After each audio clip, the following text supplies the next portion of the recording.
दुनिया के इतिहास में राजा और रानी की कई कहानियाँ मौजूद हैं जिनके कोई वास्तविक प्रमाण तो नहीं, लेकिन उन कहानियों से जीवन की सीख जरूर मिलती है। ऐसी ही एक कहानी विजयगढ़ की है। विजयगढ़ का राजा अपनी रानी से बहुत प्यार करता था। वह अपनी रानी की हर इच्छा पूरी करता, जिसका भुगतान राज्य की जनता को करना पड़ता। रानी की कभी ना खत्म होने वाली इच्छाओं से सारा राज्य परेशान था। रानी अक्सर उल जुलूक मांगे करती और राजा उन्हें पूरा करने के लिए नागरिकों को परेशान करता। राजा ने रानी के मोह में अपने राज्य पर ध्यान देना बंद कर दिया था। वह भूल चुका था कि वह रानी का राजा होने से पहले इस राज्य का रक्षक है और उसकी पहली जिम्मेदारी राज्य के नागरिकों की सुरक्षा करना है। लेकिन विजयगढ़ राज्य अंधेर नगरी चौपट राजा की तर्ज पर चलने लगा था। एक दिन राजा को खबर मिलती है कि उसके राज्य में दक्षिण की तरफ से दूसरी सेना आक्रमण करने वाली है, जिसके लिए उन्होंने पहाड़ों के ऊपर किले का निर्माण प्रारंभ कर दिया है। लेकिन राजा अपनी रानी के साथ भोग विलास में डूबा हुआ था। वह इतनी बड़ी बात नज़रअंदाज कर देता है और कुछ दिनों के लिए रानी के साथ अपने राज्य से दूर भ्रमण करने के लिए निकल जाता है। राजा और रानी एक दूसरे के प्रेम में डूबे हुए हसीन मौसम का मजा ले रहे थे। उनके जीवन में खुशी और रोमांच की कोई कमी नहीं थी।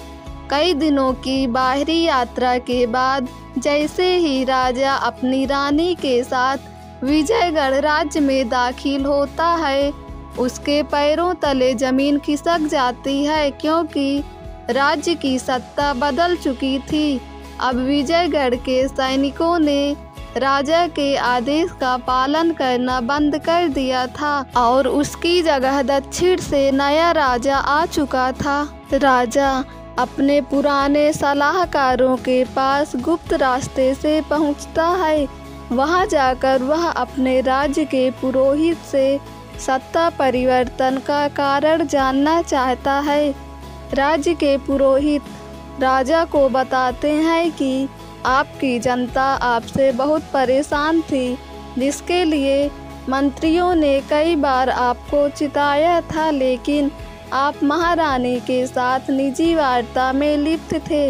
विजयगढ़ की जनता कई बार आपसे मदद के लिए गुहार लगाने आई, लेकिन आपने उनकी एक ना सुनी। वहीं साउथ के राजा ने यहाँ की जनता के लिए कई तरह की लाभान्वित करने योग्य योजनाएं बनवाई हैं, जिसके कारण विजयगढ़ की जनता साउथ के राजा का साथ देने के लिए तैयार हो गई है। राजा और रानी पहली बार अपने सलाहकारों की बात बड़ी गंभीरता से सुन रहे थे, लेकिन अब बहुत देर हो चुकी थी। राजा अपने सलाहकारों को आदेश देता है कि दक्षिण के राजा से युद्ध करना होगा और अपना राज्य वापस लेना होगा। इसके लिए सारे सैनिकों को इकट्ठा करो। लेकिन सलाहकार राजा से कहता है कि आपके साथ अब कोई भी सैनिक आने को तैयार नहीं।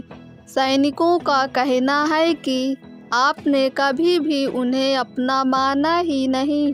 आप हमेशा अपने निजी जीवन में ही संलिप्त थे, तो आपको अब सैनिकों की याद क्यों आ रही है?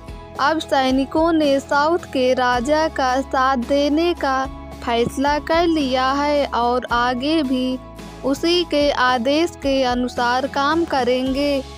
इस बात से राजा बहुत दुखी हो जाता है, लेकिन अब भी उसे अपनी गलती समझ में नहीं आ रही थी।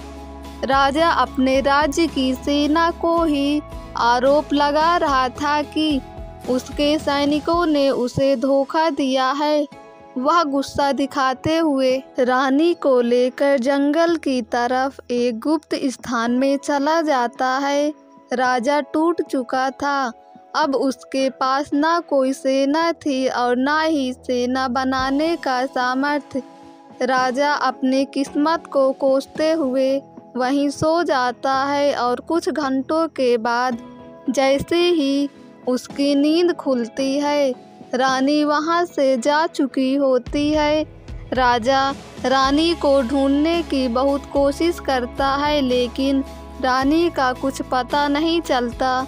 कुछ ही हफ्तों में राजा की हालत एक भिखारी की तरह हो जाती है। राजा फटे पुराने वस्त्र पहनकर अपनी रानी को ढूंढने के लिए दर बदर भटकने लगता है।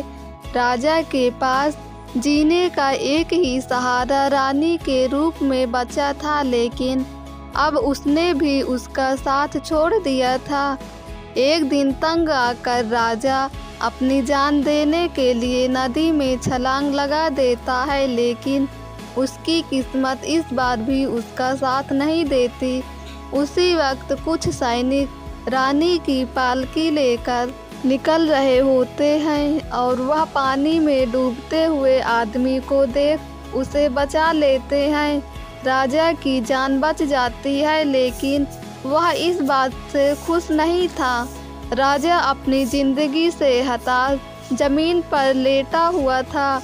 उसी बीच एक रानी पालकी से उतरती है और राजा की हालत पर तरस खाकर उसे खाने के लिए कुछ फल देती है और वहां से वापस अपनी पालकी में बैठकर जाने लगती है।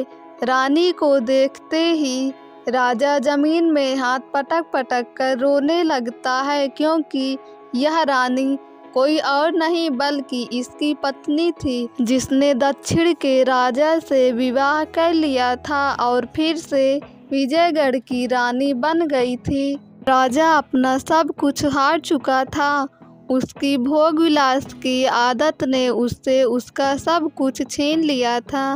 पहली बार उसे अपनी जिंदगी में पछतावा हो रहा था, जिसके बाद वह गुमनामी के अंधेरे में डूब जाता है और उसकी ज़िंदगी का अध्याय समाप्त हो जाता है। दोस्तों, अगर आपको ये कहानी पसंद आई हो तो हमारे YouTube चैनल को सब्सक्राइब करके बेल आइकन को क्लिक कर दें, ताकि वीडियो का नोटिफिकेशन सबसे पहले आप तक पहुँचे।